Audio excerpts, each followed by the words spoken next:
We seek the threads that connect the past and present to inspire others in their quests.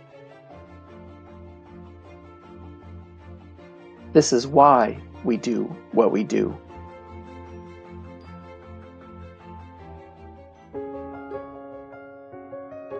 Sir William Osler writes, "The good physician treats the disease.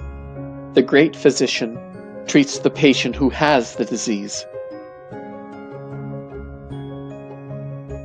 This is Mark Holland, Archivist of the McKinley Presidential Library Museum, and we as a museum want to show our support to the people in the medical world who are fighting COVID-19 and treating the patients as well as the disease.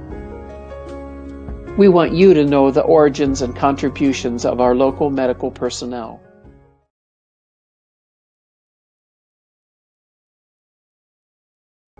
The origins of Altman Hospital go back to 1841 in Greentown, Ohio, when Cornelius Altman began his career as a wheelwright. He worked his way up and established agricultural implement factories in Canton, Akron, and Mansfield. He would become Stark County's first millionaire.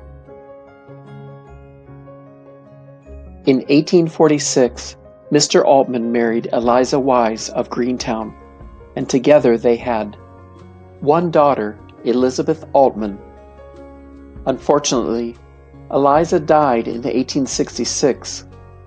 A few years later, Mr. Altman met Mrs. Catherine Rybold of Philadelphia, Pennsylvania, and they married in 1869.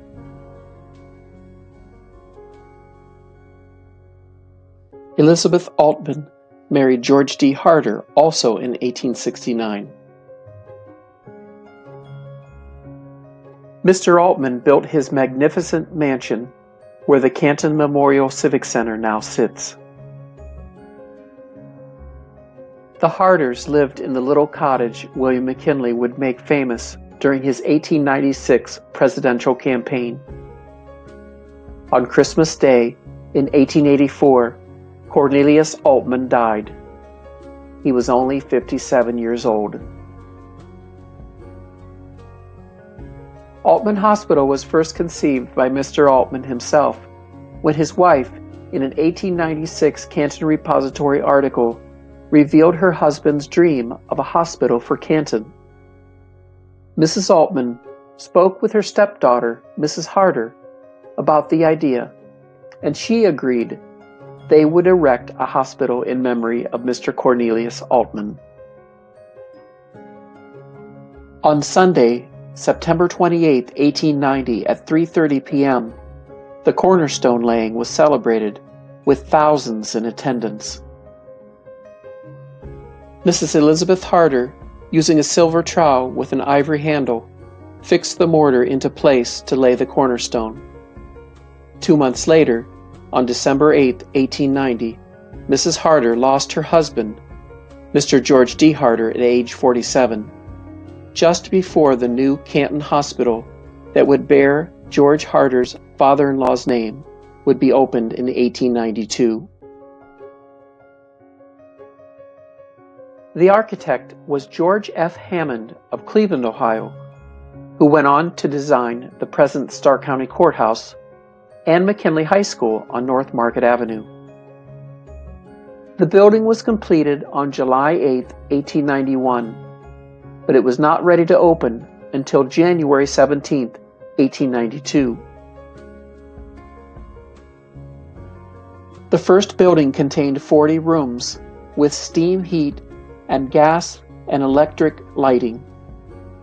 Physicians and nurses carried oil lamps from room to room and floor to floor. The nearest paved road was on West Tuscarawas Street and Harrison Avenue. People were leery of hospitals in those days, and the first patient didn't arrive until February 5th. Mrs. Catherine Meyer of 151 West Tuscarawas Street had fallen on an icy sidewalk and fractured her leg. Her personal physician, Dr. A.C. Brandt, brought her to the hospital. There were 70 patients admitted to the hospital in the first 9 months, and 30 operations were performed. The first operation was performed by Dr. James F. Fraunfelter on Norman Dubel, who hurt his head when he fell off his high-wheeler and was rushed to the newly built Aultman Hospital with a brain injury. Unfortunately, Norman did not survive. Visiting hours were limited to 4 hours twice a week and were only permitted on Thursdays and Sundays. The main operating room in the original building was a gift from Mrs. Marshall C. Barber, President McKinley's sister-in-law, in memory of the Saxton family, for which Mrs. Ida Saxton McKinley was a member. The Altman Hospital School of Nursing was started, and it was a 2-year course of not only patient care, but cooking, cleaning, washing, and ironing for the entire hospital. In 1912, Mrs. Harter funded a new nurses' home to house the Nightingales. It was designed by architect Guy Tilden. Mrs. Harter established a trust fund to finance the needs of the rapidly growing community. Miss Maud A. Wood, RN, was the principal of Altman Hospital Nursing School in 1925. Also in 1925, Miss Ruth S. Woodring, RN, was the superintendent of Altman Hospital. On Tuesday, September 9, 1924, Miss Woodring broke the ground for the new addition to Altman. The new building would cost $300,000. It was an imposing structure of Tudor and Elizabethan architecture that would become the Harter Addition, in honor of Mrs. Harter's deceased husband, George D. Harter. Altman Memorial Hospital opened in 1892. It was the first major hospital in northern Ohio, south of Cleveland. Canton had an official, state-of-the-art hospital before Akron or Youngstown, all because Catherine Altman, insisting that a hospital be built for Canton now that the great Duberhampton Watchworks, which was located just a few blocks to the east of the new hospital, had doubled the population of Canton. Altman Hospital was growing at a rapid rate, but she still had a long way to go.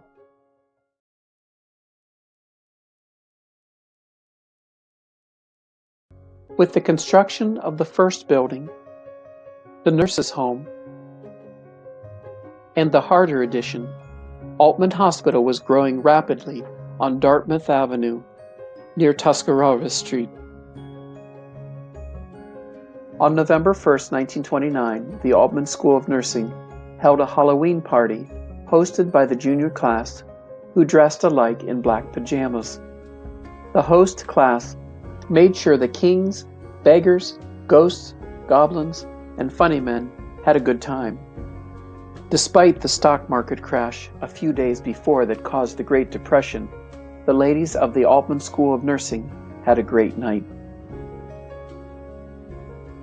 In July of 1930, a second boiler at a cost of $25,000 was installed on the west side of Altman Hospital. Altman Superintendent Miss Huldah Fleer reported this would not only be for the heating of the building, but would also be used to sterilize medical instruments and other hospital equipment. In 1935, a new emergency unit was dedicated to Dr. Robert T. Shipley, who had died the year before.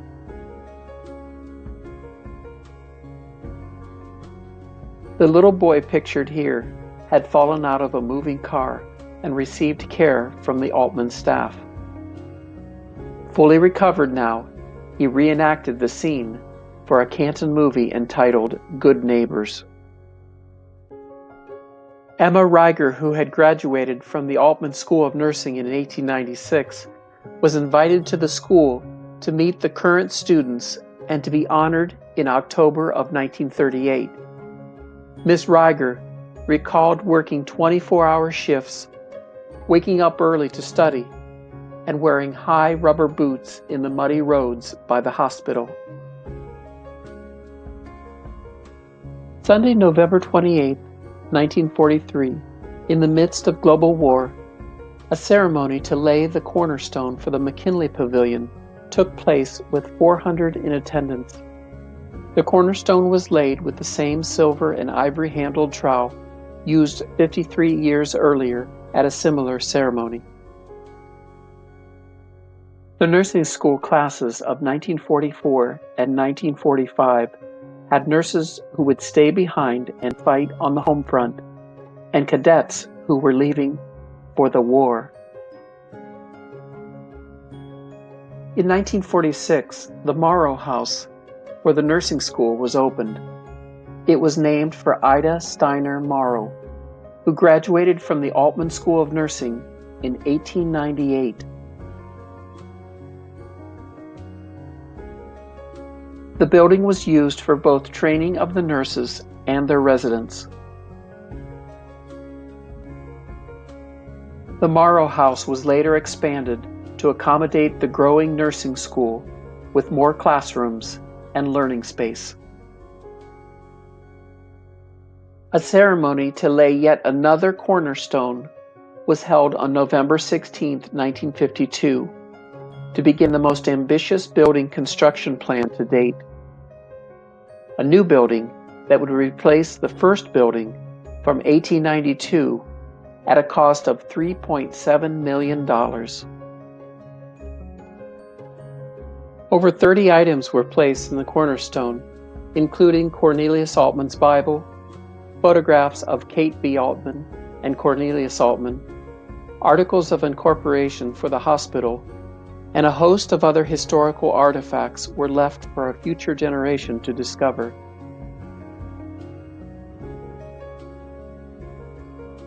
A ribbon cutting to officially open the new building took place on December 11, 1955.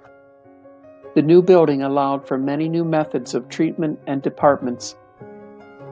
250 patient beds were added to bring the total capacity of the hospital to 571.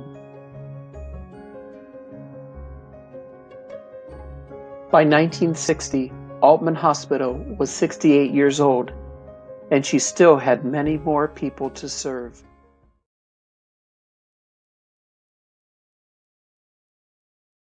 By the 1960s, Altman Hospital had a very different look from its late 19th century beginnings.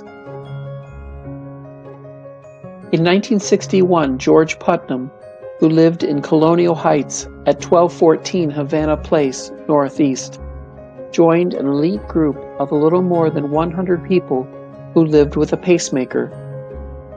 George was the husband of Canton Repository veteran Gretchen Putnam.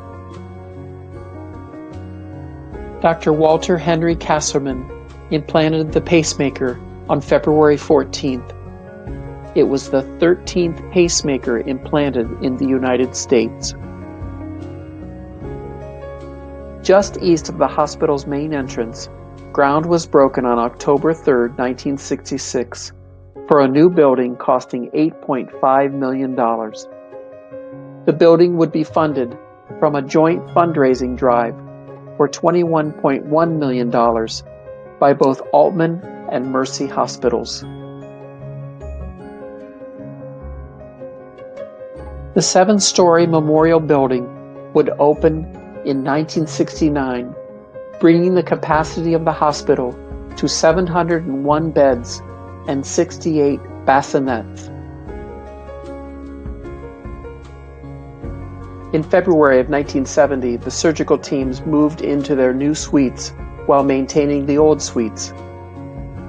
The transfer of personnel and equipment to the new memorial building took 4 days.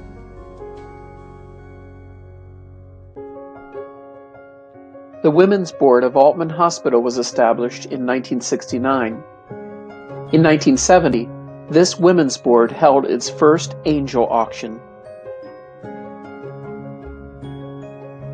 As a result of the Women's Board and their creative fundraising, the first neonatal intensive care unit, NICU, opened in 1971. The Women's Board raised $75,000 to make this happen. On July 1st, 1977, the most expensive piece of equipment to date was used on the first patient at Altman. The new computerized tomography CT scanner, costing $555,000, took 6 weeks to install. The scanner will be available to patients of other hospitals, and in 6 months, radiologists anticipate the scanner will be used on up to 16 patients a day. Sunday, October 26, 1980, at 2 p.m., Dr. John H. Ackerman, Director of the Ohio Department of Health, was the speaker at the dedication of the newly constructed East Wing of Altman Hospital.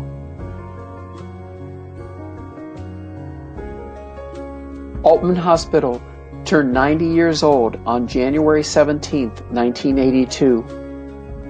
In 90 years, the hospital has recorded 891,014 admissions. From 6 original employees, the staff has grown to nearly 3,000. In September of 1983, the Women's Board of Altman Hospital pledged to raise $1 million to renovate Altman's Emergency Department Trauma Center. By the summer of 1986, the board had fulfilled their commitment. Ground was broken for Altman's new $3.4 million emergency trauma department on April 22, 1988. The plan called for a 7,000 square foot expansion.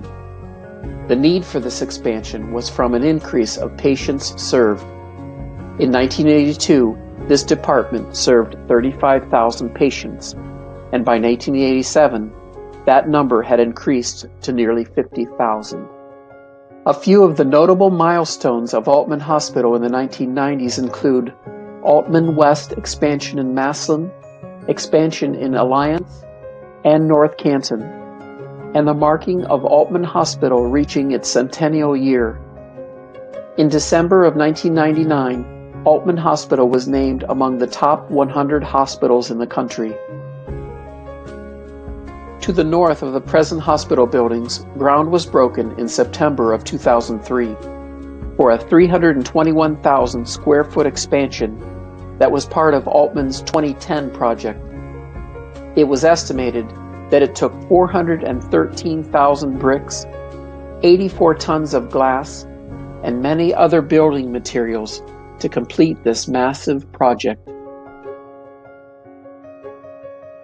The Bedford Building opened in the summer of 2006, delivering an even greater quality of service to the community of Canton and beyond. In a little over a decade, Altman Hospital would reach its 125th year of service, and it still has many more years of service ahead. In the 19th century, during the Civil War and the Reconstruction era that followed, the name of Altman, the C. Altman and Company, represented Canton and Stark County's first largest single employer.